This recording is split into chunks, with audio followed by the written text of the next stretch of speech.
Andrew Jeune with your Asian racing review this week as we bounce from Sydney. It was Everest weekend to Sha Tin. We're in between group race weekends there in Singapore. Really exciting race to look back on with Michael Cox, the editor of the Asian Racing Report, joins me as always. We're going to start off, Michael, though, in Japan and the Shuka Sho and the long-awaited return of Liberty Island. She didn't disappoint. Yeah, one of the most exciting prospects in Japanese racing. Well, a fully fledged superstar now, Liberty Island. And we just look at this replay and look, not as fast a run races as what you would normally see in Japan, perhaps. And Yuka Kawada, the jockey there, pressing the button pretty early to make sure he kept out of trouble. And he just goes bang. The way he stormed through that turn, and, you know, maybe he left himself vulnerable, but it was hands and heels to the line. Great story on Asian Racing Report interview with from David Morgan, our chief journalist, with Mitsu Nakachita, the trainer of Liberty Island, saying that she had a couple of gears left, and look, going forward, she might need them, and that's the story we eagerly await in the coming days, perhaps week or two, as to where we will see her next. All right, Mars D was certainly good in defeat there as well, staying on strongly. She's the 7th winner now of the Phillies Triple Crown. Some great names in there: Daring Tacts, Apapane. We've got the likes of Gentle Donna and the mighty Almond Eye as well. Too early to start making these generational comparisons? I don't think so. I think she's put herself right there as, you know, well, it's in the books. She's one of them. So now we get to see some of those fillies. Almond Eye, most recently, before her, Gentle Donna, went on to win a Japan Cup. They went on to win overseas.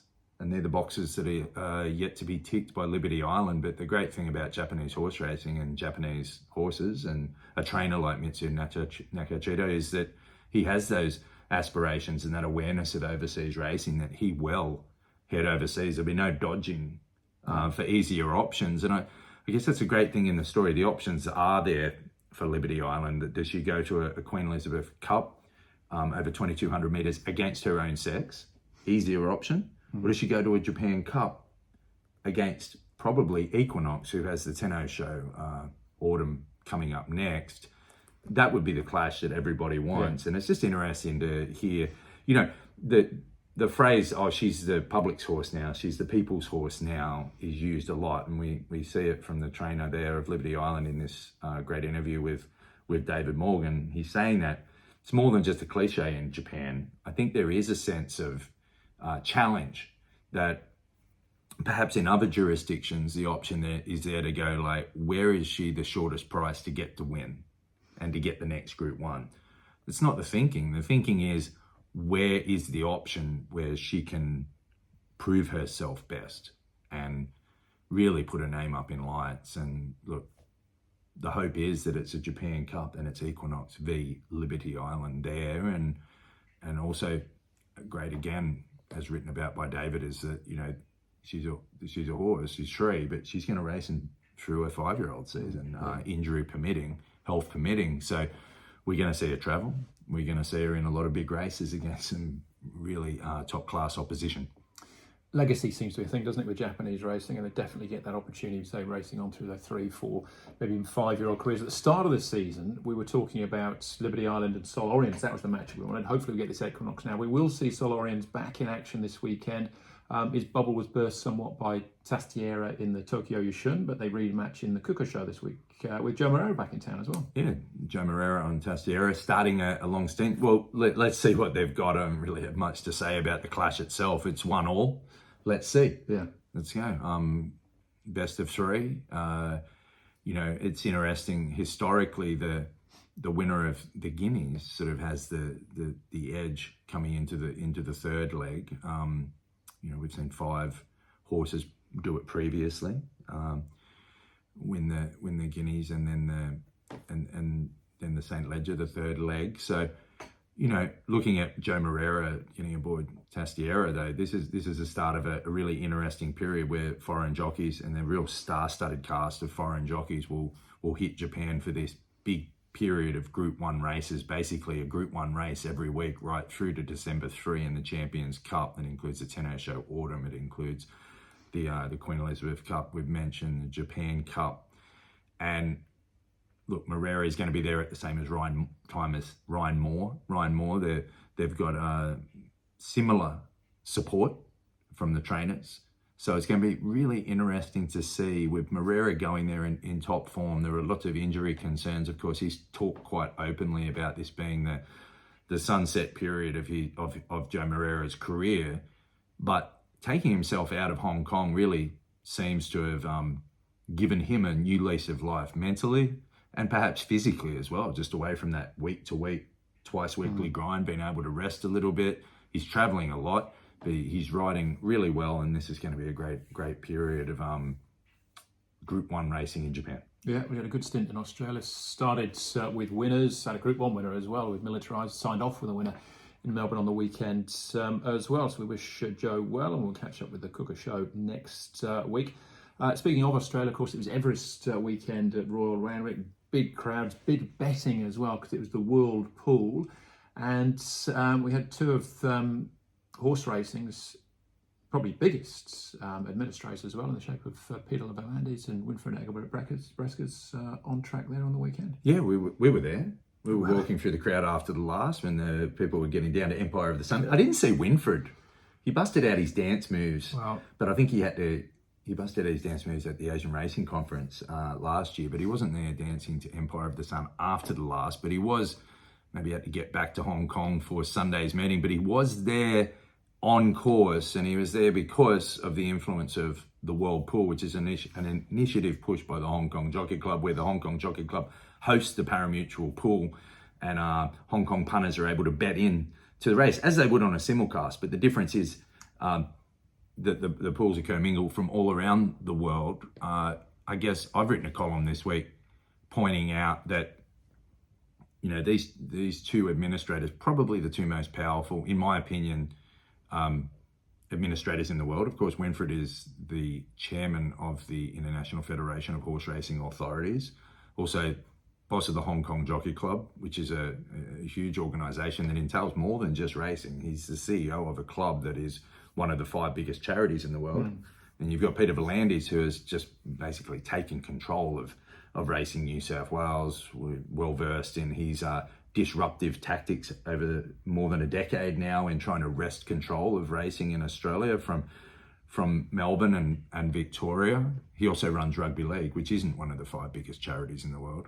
It's a quaint working class division of the sport rugby for our international viewers, but it's still another responsibility and probably more of a headache given the behaviour of the players sometimes. But they're very similar in their outlook, and maybe what makes them so similar is why they've never quite seen eye to eye until recent years. And that was what my column was about this week, that what has brought them together, you know, they've had their differences, including a pretty highly publicised spat over Chris Muntz back in 2009, and a long suspension or disqualification he was given, and jail sentence he was given in Hong Kong, and wasn't reciprocated by Racing New South Wales at the time. He was allowed to ride while the Hong Kong Jockey Club had disqualified him, and that was the start of a long-running feud between the pair. It was pretty bitter, and there wasn't a high level of cooperation between them.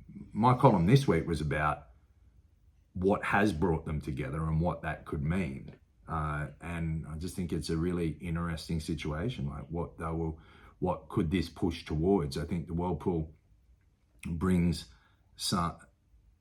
We'll get to the influence of the World Pool in a moment, but what it could bring in terms of influence to the world, we've touched on before politically with these two really powerful figures. When it comes to World Pool, that brings an instant cash injection to the host race, the jurisdiction hosting the race. But what expectations will it bring as well? We saw a very fast surface at Randwick on Saturday in an era where watering tracks is quite prevalent, and there's a big discussion about that. We saw a track that was, I think, there wasn't much chat about it. It was zipping along, and that's what Hong Kong punters are accustomed to. Will we see more of that in the future as we go around the world in terms of race conditions, expectations, and we've talked about rules harmonisation. So look, I think it's a positive for the most part. It's been interesting to see some of the debate that we posted, that that column was initially a newsletter, and you can sign up for that on our site to receive it first on a Monday. We published it on the site as well, just for people to have a read. And it was interesting to hear the commentary there. We can't cover everything. When you write a story in 600 words, the story was about these two power brokers coming together and the feud they've had and what's brought them together.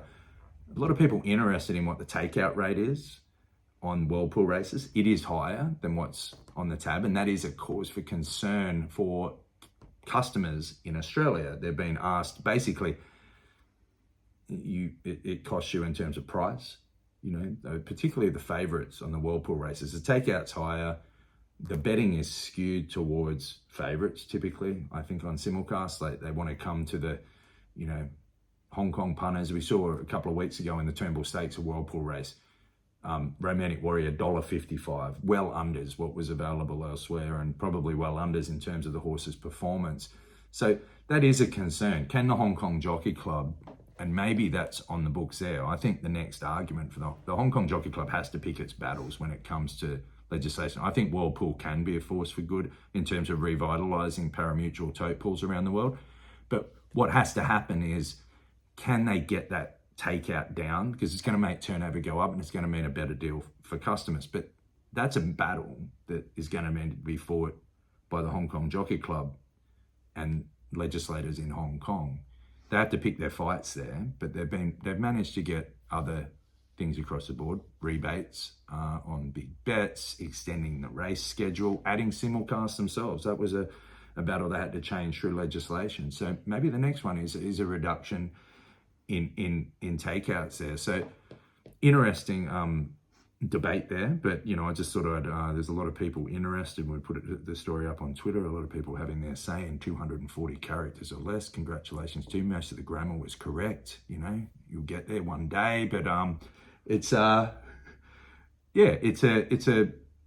important question. The other important question is, I've heard all week when it regards one of the concerns with the Everest is turnover itself. So I've quoted figures in that story about what the turnover for the actual race was on the commingled pool. What's a mystery in New South Wales is turnover figures going behind closed doors. There's a lack of transparency there. There's no law or anything that says Peter V'landys or Racing New South Wales need to tell us what the turnover is. But there is a concern being raised that we read about it in, look, anytime you get powerful figures in charge of any political situation, usually transparency doesn't go up. They don't need to tell everyone. They're not going to tell anyone. But we did read a lot this week about the turnover wagering boom that the Everest bought. Yeah. How good it is for betting. 57 million for the... Well, that was on there, but how much was bet locally? What percentage of that was from New South Wales punters? How much turnover in Australia was bet through bookmakers on the race? We'll never know. We don't know. I trust that it's a great betting race that generates a lot of... You'd have to be a real grouch to... And I am, when I walk through the crowd after the last... through the crowd there, and just think, these people aren't here to punt, these people aren't here for the racing. But I can see that it's a good thing. While ever there's people there and they're looking at this race and they're engaged in a sprint race that does get like a year-long discussion. And look, the winners, you got two of the place getters there. We got three of the place getters there, all three place getters, two of them trained by Joe Pride. I wish I win Peter Moody. Probably back there next year. Well, Joe Pride's got pretty grand plans for Think About It, but it was the top three, the big three, fought out the finish. So my point is, like, regardless of us not knowing the turnover figures, I'm not knocking the race. Everything I thought about the Everest when I criticised it when it first started, and I was part of the chorus of people knocking it for various reasons. I've been wrong on everything. What I don't know if I'm right about, and what we can't prove, is whether it actually is this wagering giant that is being claimed in a lot of the media. Like, I keep reading about it, how popular it is. I don't doubt that it's more popular than your average race, but how popular? And I'd love to see those figures, and that's some of the criticism that we're sort of seeing in the commentary, not necessarily about my story, but about the race itself and what we want to hear. All right, well done to Joe Pride as well. First and third, he still had a connection with John Size as well, didn't he? So it was I had a chat with him after the race about that. Joe Pride spent 4 years as assistant to John Size, and he paid tribute to Size after the race. He's pretty emotional. He got a message from from John, the 12-time champion in Hong Kong.